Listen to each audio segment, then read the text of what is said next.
Okay. I guess it is time for us to start what we have come here to do. That's right.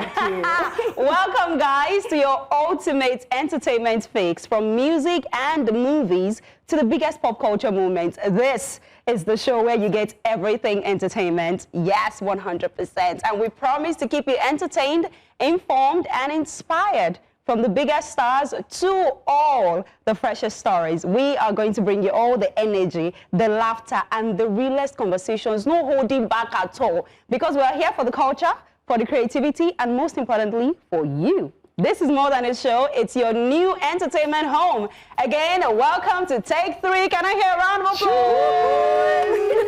applause? My name is Kate Adeogun. Now, starting off, the Nigerian film community has spoken out against abuse on set. And it seems there are more and more disturbing reports. Sounds crazy, but I'm Sam Dandy. We're serving you exclusive interviews, the hottest trends, and all the insider gossip. The supposed rap feud between Odumodublvck and Blaqbonez just took an unexpected twist. Now they've dragged M.I into it. Social media is also going crazy and buzzing after Burna Boy says only Fela is greater than him. Don't worry, I'll fill you in. Oh yes, we have all the details you need to know. A certain Nollywood actress has deeply opened up about celibacy and lost roles in the film industry, but there's mixed reactions everywhere. Well, remember, you are part of the fun too. Hit us up on social media or at News Central TV. We'll be reading your messages live. I'm Ekemini Jane, and this is 3. Let's get started. Ooh.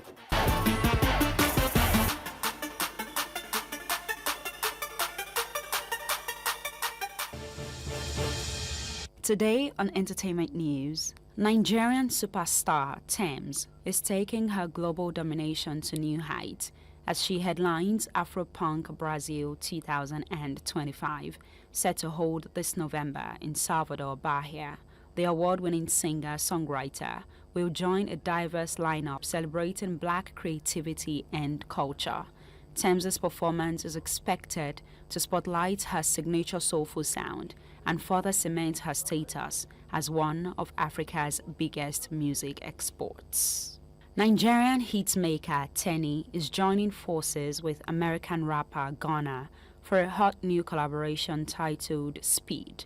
The highly anticipated single, dropping soon, promises to blend Afrobeats energy with trap influence. Fans are already buzzing about the unlikely but exciting pairing, marking another major cross-continental moment for Afrobeats on the world stage.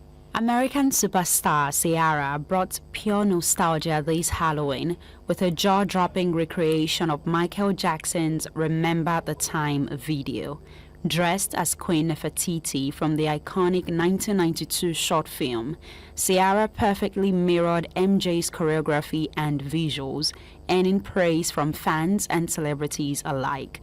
The tribute was both a celebration of Michael's timeless influence and Ciara's own creative brilliance. British rapper Dave has made history once again. His latest album, The Boy Who Played the Harp, has broken multiple UK records, becoming the fastest-selling rap album of 2025 and debuting at #1 on the UK albums charts. Known for his lyrical depth and musical genius, Dave continues to redefine UK hip-hop with storytelling that resonates across generations.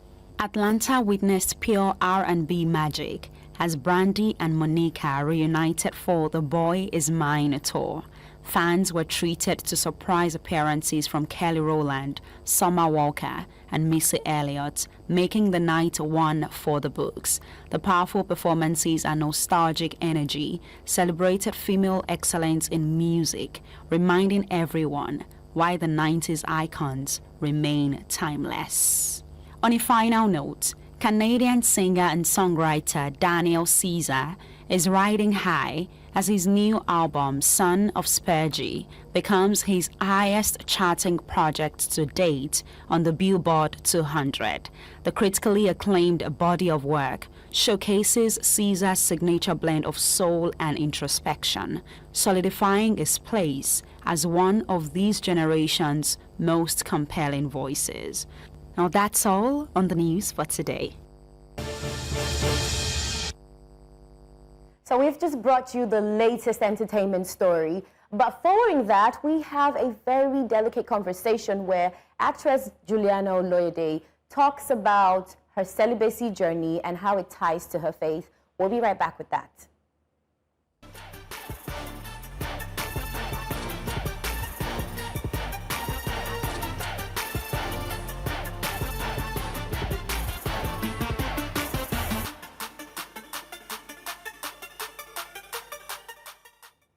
Actress Juliana Oloyede, known to many as Toyo Baby from Jennifer's Diary, is making headlines again, but this time for something deeply personal.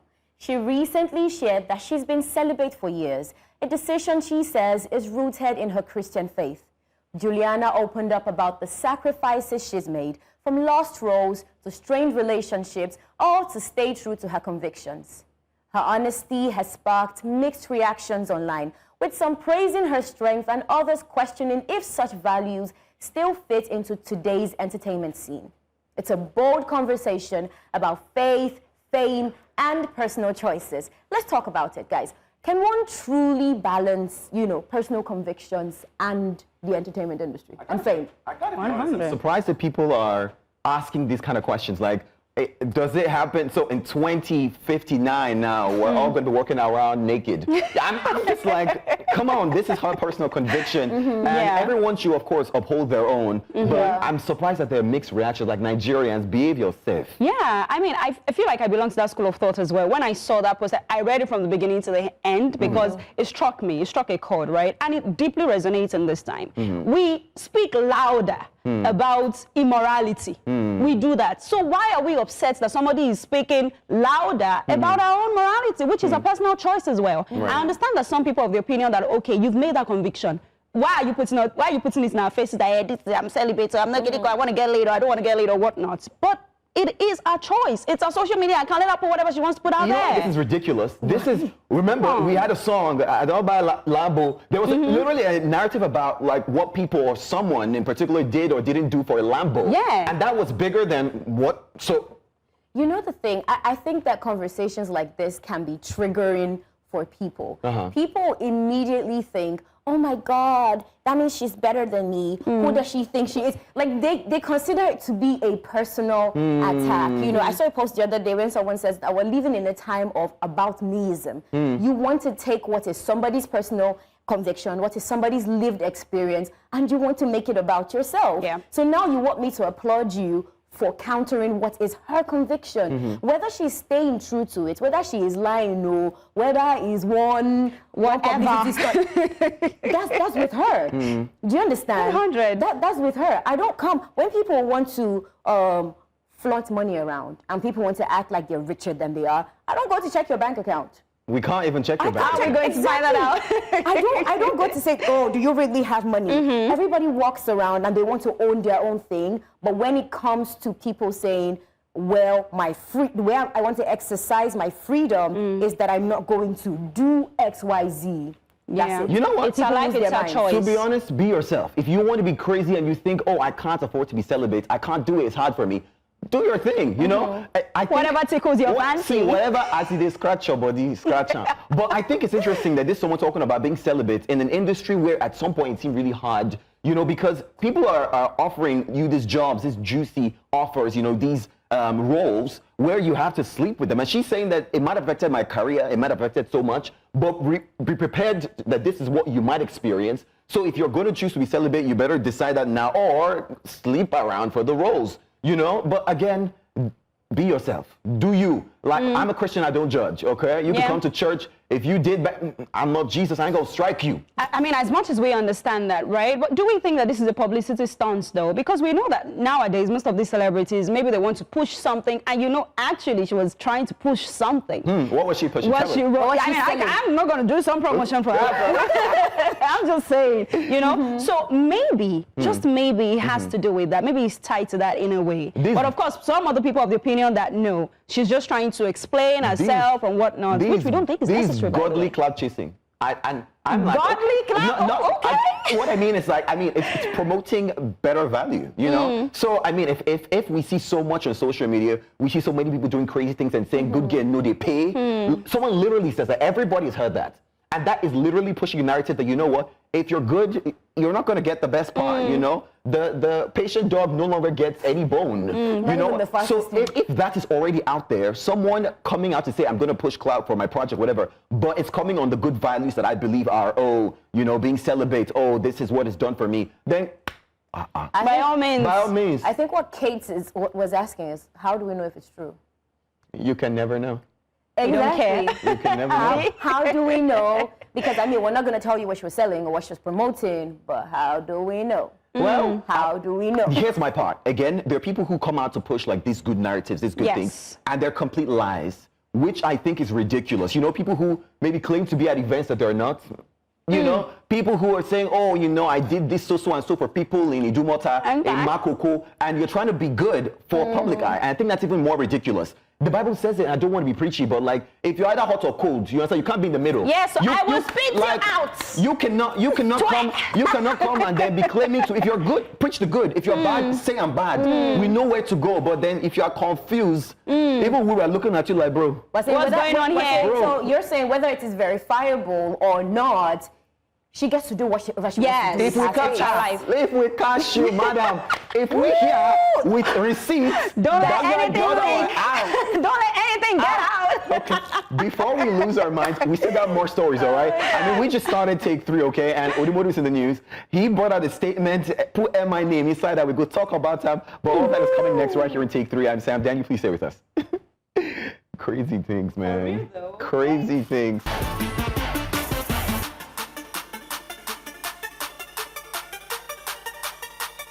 Take 3 is happening and the bass boost is on the way. Just wait for it. Nigerian rapper Odumodublvck of Native Records has broken his silence on the rumored rap feud involving Blaqbonez, clarifying that the issue is not about rap, but a deeply personal matter that's been twisted for clout. Now, in a heartfelt statement, Odumodu revealed that someone close to him had faced ongoing online abuse over a year, and despite reaching out to industry leaders for help, no one intervened. He expressed disappointment in M.I Abaga, the M.I Abaga, saying he's lost every iota of respect, for the veteran rapper, accusing him and others of choosing silence over justice.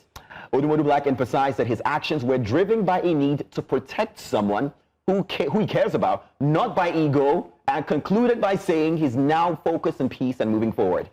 This is a little twist, because we've been following, you know, Blaqbonez and Odumodublvck.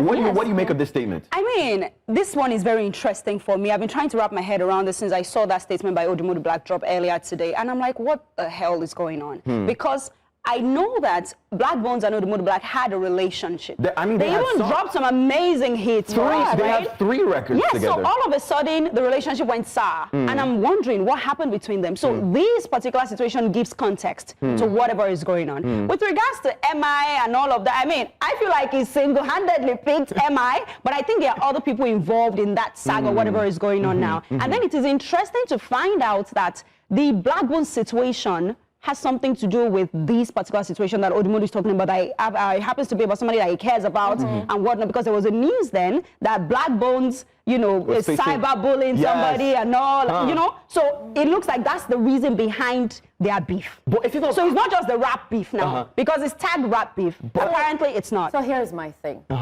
You've narrated this entire story about Odumodublvck and Blaqbonez relationship, the songs they have together and the beef that started. Waiting can consign M.I. Because I need to know, I need to understand why he thinks that it is perfectly okay to drag his own dad. No, but you know, he said he reached out to some people. Maybe M.I was part of those people he reached out to, and then M.I was sitting on the fence. Because I saw a particular remark where he said M.I was sitting on the fence, or there are some people forming fences. Here's the thing. You and somebody have a problem. You take it to someone to solve it, and they say, I'd rather sit this one out. Why do you think that they owe it to you? But we don't think M.I sat this one out. And I'm thinking, no, but if he's saying that he was on the fence, that means he's saying, oh, I don't really want to take I want to be careful with his arbitration, Exactly. I'm going to be careful with this. And so now he's putting MI in the news and saying, "Oh, you didn't take my side." That's is that Maybe a child throwing a respects tantrum? MI a lot, But though. exactly. So I think, you know how they say, and even though, like, I don't want to get dragged for this, but you know how they say, like, what adults can see, what a child can see climbing on a coconut tree, the An adult adults can can see see. sitting down, So I cross guess this is legs just an even. example of him expecting that an adult, someone who's been in the industry longer, who knows what, because this thing happens in hip hop, right? We see these rap feuds all the time. I mean, Drake and Kendrick, Yeah. they're so personal. Why still on that, Drake though? is still dragging UMG. Yes. So he's trying to say that because think about it. All we thought up until this statement was this is a rap feud, you know? We thought it was clout. We thought they're pushing their music. Yeah. But apparently this is deeper than that. Yeah. So he's expecting, like, as an adult, as a grown man, you know, and you know, they did used to say MI is a rat, but you know.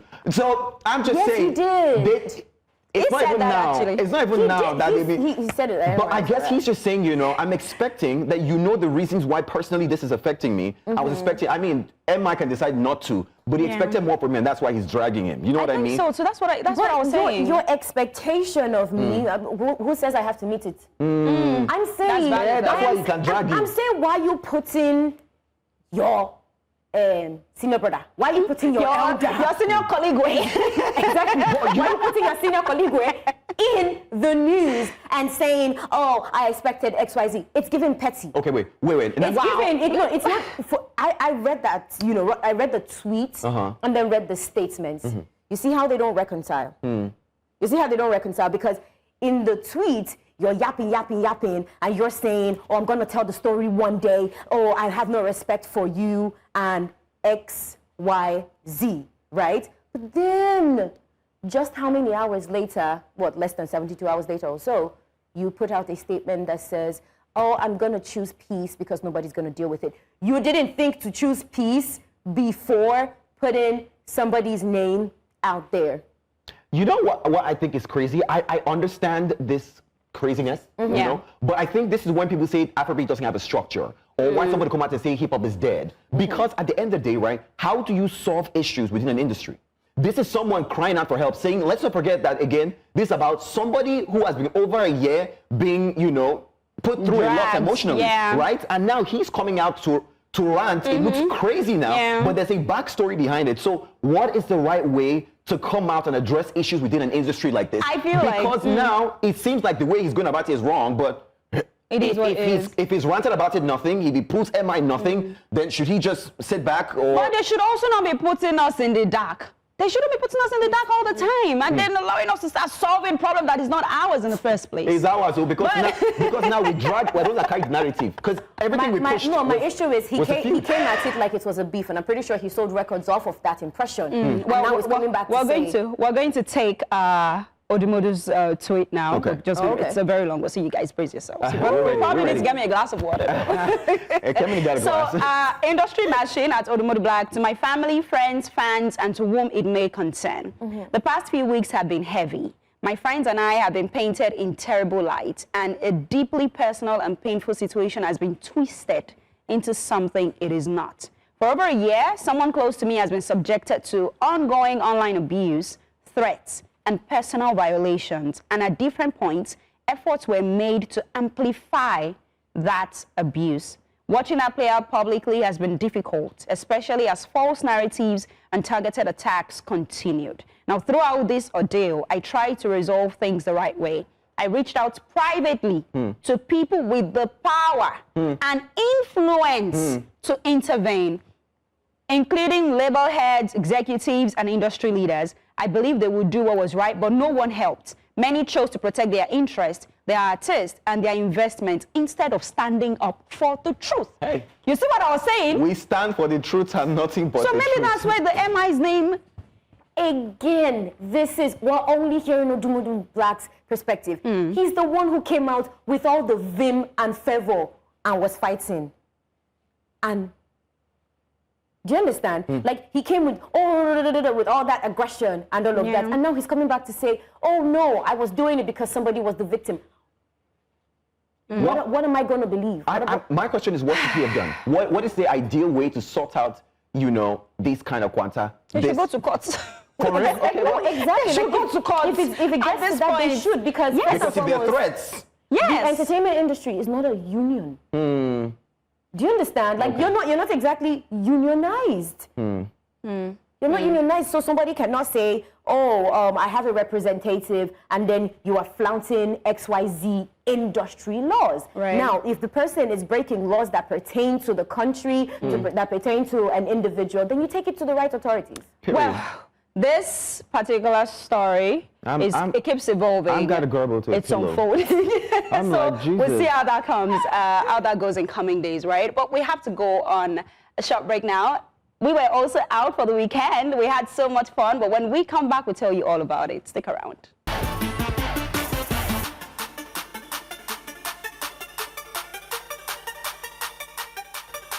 Welcome back to Take 3, yes, and we hope you're having an amazing time on the show, just as much as we have. Now, before we went on that break, we mentioned that we were out over the weekend, yes, and one of the events has to be about the AFRIFF 14th edition, which was the opening night, and one interesting thing about the event for me was the premiere of 3 Cold Dishes, which is an amazing movie, by the way. You know, it had a lot to do with trafficking and all of that. They spoke in French, Osad spoke French, and it was executively produced by Burna Boy. You're joking. I am not. I know. Okay, African giant. Yeah, so it's interesting to see that Afrobeat is now moving into, you know, movie storytelling and what. I mean, they are all creative, so it makes sense. Entertainment's on fire. What if it's just like a business move and not a creative move? Well, same thing. What if it's just diversifying his portfolio? Let's not give people And that's a good one. too much creative Hey, credit. Kimini, you don't like Burna Boy? I'm not saying that I don't. I'm just saying that it could just be a business move. Anyways, let's enjoy this so that you understand what we're talking about. You. I know.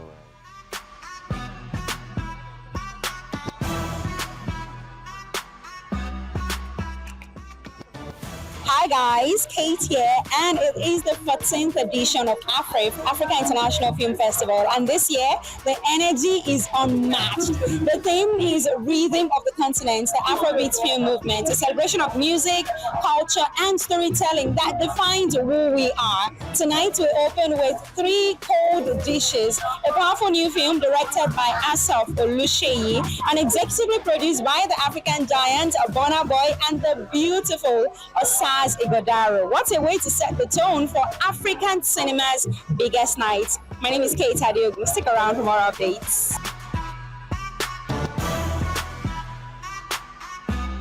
It's been amazing what AFRIFF is doing. Year after year, we have films from all around Africa, and it's been a beautiful journey with AFRIFF. You know what, I would say that it gives a better understanding of both sides of the coin, on both sides of the camera. In front of the camera, if you have only one side of the story, you only have one view of the entire thing. But when you go from front of camera to back of house, you then start to understand why maybe a few of the conversations you had in the past were a bit wonky. I'm thankful for this invitation to be part of AFRIFF. This is my first time in Nigeria, my first time in Lagos, my first time in AFRIFF ever. But I'm really glad for this opportunity. Afrobeat has been very successful in Nigeria, in Africa, and pushed the whole world forward. So together in collaboration, we're also going to see how we can show that path for film as well, and be the global phenomenon that our Afrobeat music has also been. Yeah. You know, there's certain networks, there's certain accesses that only government to government has the ability to really reach. And you know, that's what we're here for, bringing up the policies, putting the infrastructure, finding the funding, and doing the right partnerships with different governments that will allow our industry players to. The film that is opening today, 3 Cold Dishes, EP, is a musician, is Burna Boy.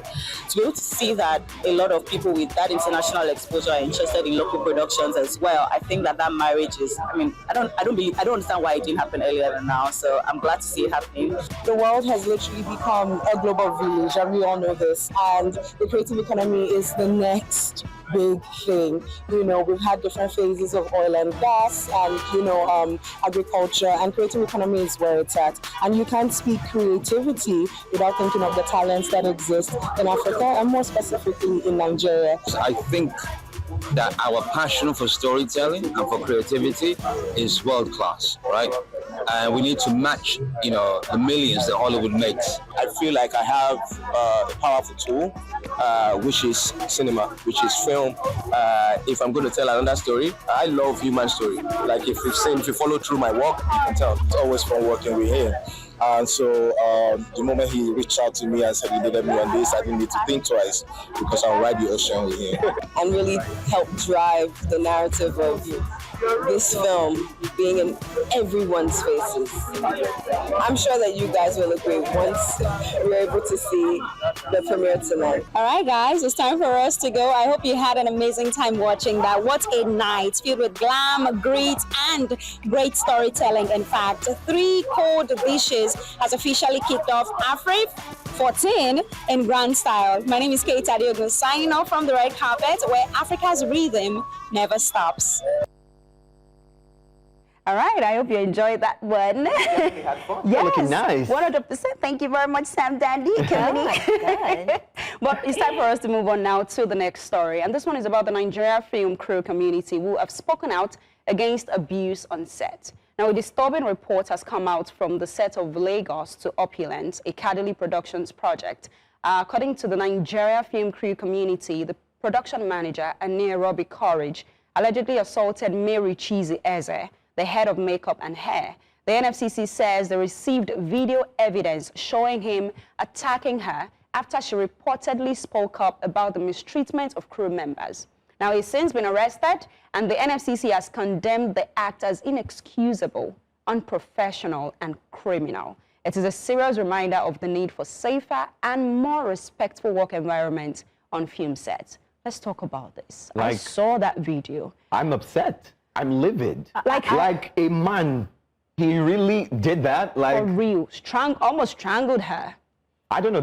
It just gives weakness. There's so many thoughts in my mind right now. What? And the first thing I thought was, imagine if people weren't there. Oh my God. What would they have done? Imagine if she confronted him Privately. Maybe imagine she was even trying to be, okay, let's have a bit of decorum. Let me pull you aside and have the conversation. Oh my God. We'll probably be saying another thing right now, maybe a different story. That's disgusting. Has it come to this where you cannot tell somebody, people can't take criticism. You cannot tell somebody, this thing that you are doing is not proper.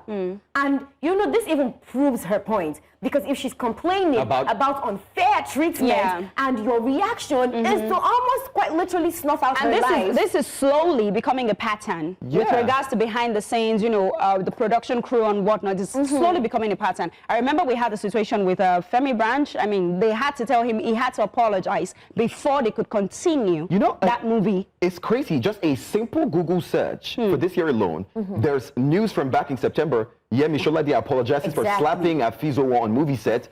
Still the same 2025. There's another one. Gideon Okeke issues apology. G-Mike altercation. I'm like, this is just this year alone. So it makes a lot of sense why we're talking about this. And the year hasn't even ended. That is ridiculous. It is. I feel like there needs to be some sort of code of conduct or rules and regulations in play. So this particular rallying cry, I would call it a rallying cry from the NFCC, makes a whole lot of sense. But I think it should have been sooner than now, though. I do think, first things first, right? That man should never be on any set. Again, thank God he's been arrested, though. I know That's that a swift response. Kimmy did say something about people don't know how to take criticism. Yes. And I always tell people, even if someone was to say the worst thing, you walk away. Just walk what happened away. to counting 1 to 100 and say, God 1 to 100, Sam, 1 to 10 is fine. I'm going to go 100 because I know how some people can get on your nerves. Don't test me. Don't test me. I'm a count water. I'm going to walk down to third mainland. But I'm going to stun you. Anything but physical altercation. Anything but and that's his reputation on the line. If this was Hollywood, he's not coming back. Look at Will Smith. Remember, Will has not recovered, in my opinion. And that was supposed to be a joke, for everybody to see. It's just a slap. That was more than a slap.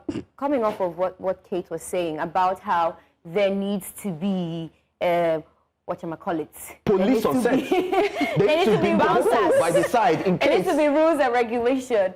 What is in my head is, why do adults need to be policed in a professional setting? God, I beg. Why do you need somebody to tell you, please, don't kill your colleagues? At this point, please, maybe as they come in, they will open the set. everybody today, Yeah. the information is that we will not kill each other. Is that what we came here for? Oh, you have stickers everywhere showing you don't insult your, As don't much as, talk we back. hate, as much as we hate those things, maybe that's what they need now. For real, maybe though. that's what they need. Yes. They'll have interns on sets with you, but please, we'll have Remember- referees. Do we need to start employing referees on film sets? But you know what this reminds me of? And I don't mean to be crazy or shitty or Nigerians, but I feel like somehow this is our culture to being very aggressive. You know, our nature to being, you know, you don't want them to get past you. Even on the roads, they're the most toxic people, sometimes yelling and screaming, your daddy, your mommy. I'm like, bro, it's not that serious. So this kind of habit, best believe, and I want to be as respectful as possible, but obviously the man lacks any. I mean, if I would investigate that this man is beating people at home. Is his wife? I was about to say that. Look at that. Watching the video again has me agitated. That man is beating his wife, his sister. They need to confirm. This is not a first time. It's not the first time. He's not a first time offender. I'm sorry. Again, people are there. Precise. What manner of shamelessness? You know, it's one thing for you to act a little crazy and then you're like, oh, I should catch myself. People are there. Yes, now. And then you want to still show yourself. He threw all the objects in his way. They were trying to drag him away from If this is his way of auditioning for Avengers, he's not okay. No. He's not even, nah. No, it would audition for Creed. Somebody like that. He can't audition for Creed. Thing. People like this, they don't have the heart, they don't have the mind. Obviously. If you put him in a ring with other men, it won't be able to. Person to tap out. It won't be able to. Weak. First person to tap out. It's giving weakness. But you know what? We're even focusing so much on his aggression, right? Now let's talk about what led to the conversation. She's pulling his attention to maltreatment or poor treatment of crew members. Yes. That's the thing. People often think that the people that don't have the flashier roles, don't have the flashier responsibilities, they're supposed to be put down. I mean, if you're going to be disrespectful to your production crew, guess what? You will end up having a very terrible production. I mean, if you treat me like that. If the cameraman wants to turn off that camera now, and if he decides that he's not going to do the shot right, what are you going to do about it? You just want to have an attitude. Or the audio guys decide that, you know, your mic is not going to be on. Or the editor says, oh, okay, people we're not fail to realize that every single unit counts. Every single unit counts. Absolutely, it does. And it's amazing to see, or should I say it's crazy to see that most times they just treat the people behind the scenes in the most dehumanizing way. That's ridiculous. It's sad to see. It's sad to see. Because the truth is they are the ones behind the work. Big shout out to the actors and actresses, all of you doing amazing work. But the people behind the scenes, I mean, I've been privy to be on a movie set before, so I see how these people, they struggle and do a whole lot of stuff to make sure that the project comes to life. So if you treat them like that, it doesn't make sense. Set, like even here on Take 3, we have such an amazing crew behind us. We look this good. Shout out, guys. Because there's an entire team behind me. Do you guys understand? Yeah. To treat them any less is just, it's inconceivable. So imagine if I'm eating Eric's head on we're all too grown. And we're raised well. Charity begins at home to know that no one needs to remind you to treat people better. The person beside you, everybody. We're going to take another break on the show, of course. We're not done yet. Burna Boy is in the news. I'll tell you all about it. And the weekend jig, jag. We're not done with all that. We're going to take a quick break. We'll be right back after this, guys.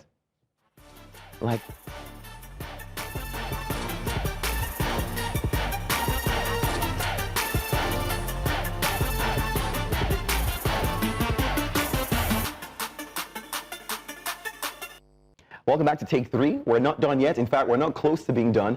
So much happened over the weekend. Yes. I'm trying to calm down from that video we watched, I promise you. My body is still boiling because someone needs to be suspended. But thank you so much. Jesus. Jesus. But I mean, Kate, you had fun. I know Movie in the Park happened. Yes, and it was Halloween edition, by the way. Did you go to Calabash? No, I think I dressed as an ape. I wore one top that Mabel was laughing at me. Please, we need to see it. You will not see it. Pictures or it didn't happen. Well, maybe I'm going to bring it on the show one of these days. Oh, we stop. It didn't happen. But it was scary. Guys, it was frightful and it was fun, but it was very scary. I saw it, but apparently this person was a lady. You know what? Let me just keep quiet. Apparently. Let's watch this. Let's just watch it. Oh my goodness, it was crazy. 100. I was scared to death. I'm never going to lie at all. thrills, and a whole lot of fun as movie lovers, costume enthusiasts, and thrill seekers gathered under the Lagos night sky for the Halloween edition of Movie in the Park. The night was not just about scares, it was a celebration of creativity, film, community, and a crowd that came dressed to impress in their best Halloween costumes. Organizers say this edition was inspired by the global Halloween spirit and their desire to bring something fresh to Lagos entertainment scene. Attendees did not hold back either. From vampires to witches, superheroes to spooky brides, many said the event was a refreshing escape and a chance to express themselves in a way that's not typical for Lagos nightlife. It is Halloween season, it is Halloween night, and everything has to be gory, scary, and bloody.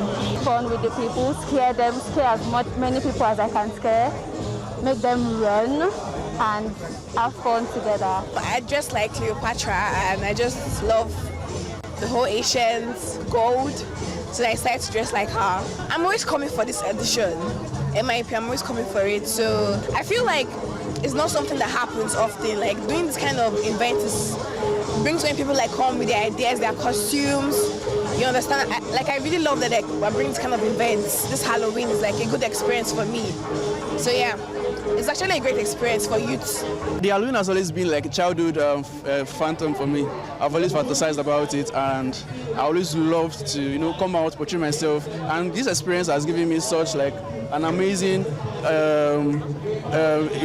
like a space for us to show our passion, recreate whatever we want, and we just went for the Men in Black, Mr. Smith, Mr. Jones. I really love anything when it comes to suit wears and all of that, So I've always seen James Bond in his outfits and all of that. So I find it so interesting, and I love to be in one of those hats like some days and all of that. This outfit is from the movie Queen of Hearts. I actually love the cartoon. I've seen it over and over and over again, and I told myself that one day I would want to recreate. I've recreated a lot, like Wednesday and the rest, but today I decided to recreate this. It's actually a great thing because it unites people and makes us look, you get to see different creativities and all, so I actually love it and I want it consistent like this. Event like this could draw people to Halloween culture. In Nigeria, even if you dressed in your Halloween costumes and you're leaving your house down to this venue, police might harass you and be like, what are you wearing? What is this? But nonetheless, it's fun, it's exciting. The event also sparked a bit of friendly competition as guests voted for the best dressed attendees, adding even more excitement to the evening. With laughter echoing, lights twinkling, and a few playful screams in the distance, Movie in the Park Halloween edition proved that cinema can be more than just watching a movie. It can be a full-blown experience, especially when it comes with popcorn, good company, and a touch of style. I am Kate Adeogun. Oh my God. What's wrong with you guys? I don't understand. I was there, duh. Kate went out this weekend and brought Scary back. Congratulations. My mother would have warned my life. I went to my Lord, guys. We're praying for you and you went to one. I hope you went to anointing oil. Water. I splashed But that was water. fun. It looked fun. Yeah, it was. Let's move from all that scariness to something a little controversial. Burna Boy is back in the news, and he had something interesting to say. The self-proclaimed African giant has declared that legendary Nigerian musician Fela Kuti is the only African artist greater than me, emphasizing his deep respect for the Afrobeat pioneer. Now, although those remarks come amid his own meteoric rise on the global stage, there's the big three, including himself, Davido, and Whiskey. So what happened to others?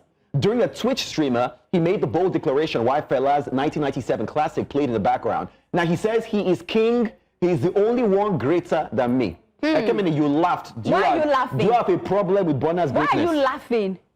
It's audacious. Let me catch my breath. Catch it. Now, I'm going to say this. If they keep coming out and touting opinions like this, I'm sorry, but I can't take them seriously anymore.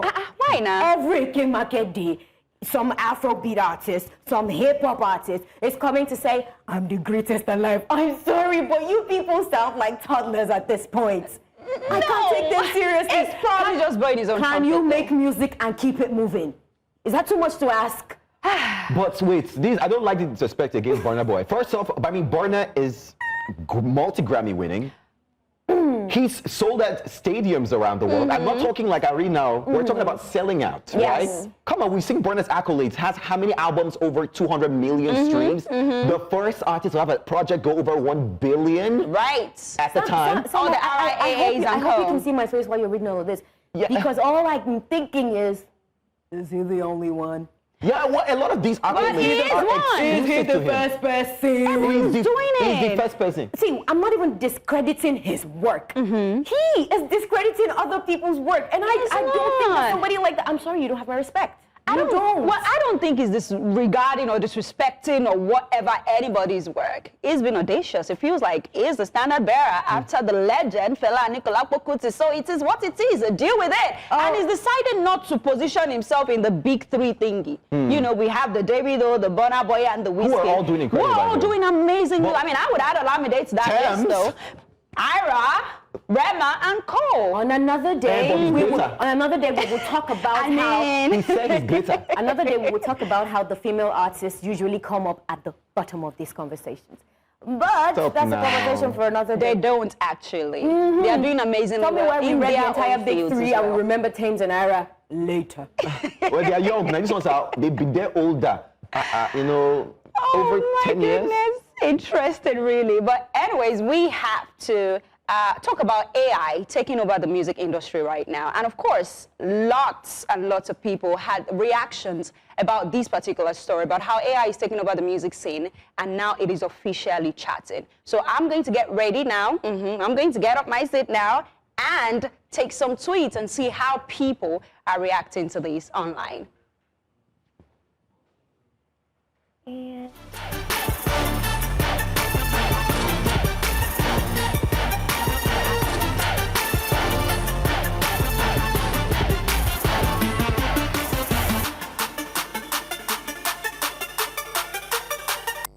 All right, so this one is about Shania Monet, who has made history, debuting on the adult R&B airplay charts with her new release. Now, this person is AI. Let me put that on one side. Now, the news has got social media talking, with fans split between excitement and curiosity about the rise of AI-generated music. Let's check out what people are saying online. But first, what do you think about this, though?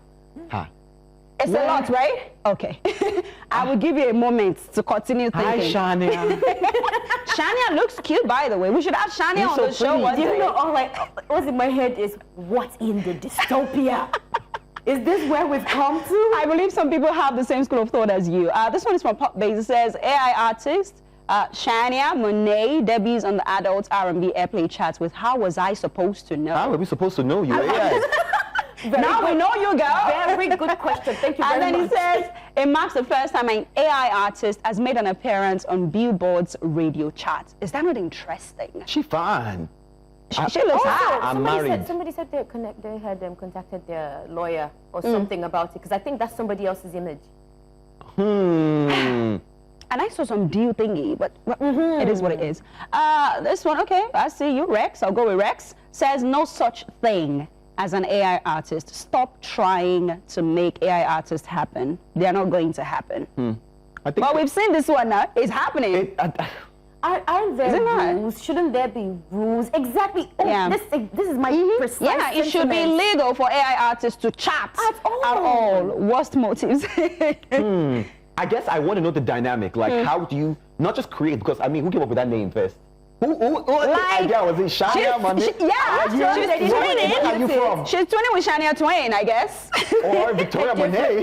Are you her sister?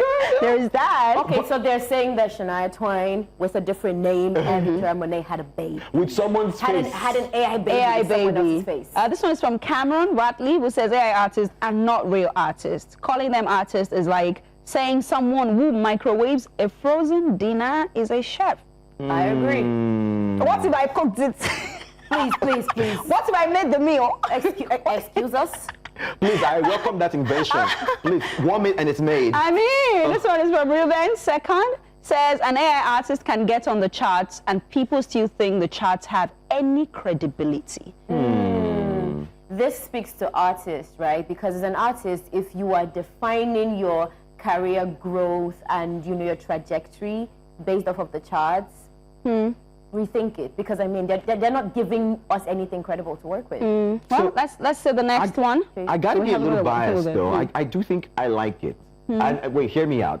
Why? Because at the end of the day, music is what? Universal language? Yeah. Music is to heal the soul. Music is for entertainment, for fun. Sam? Music, no, I feel like sometimes we think about these like awards, charting. Do they really matter? Like at the end of the day, Sam? whether you're We will discuss We gotta this go. after the show.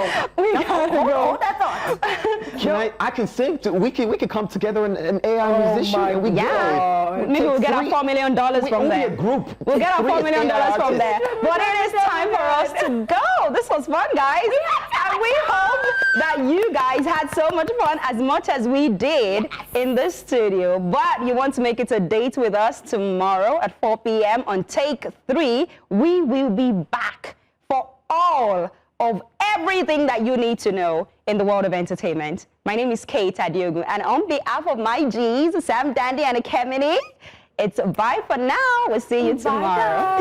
Bye, guys.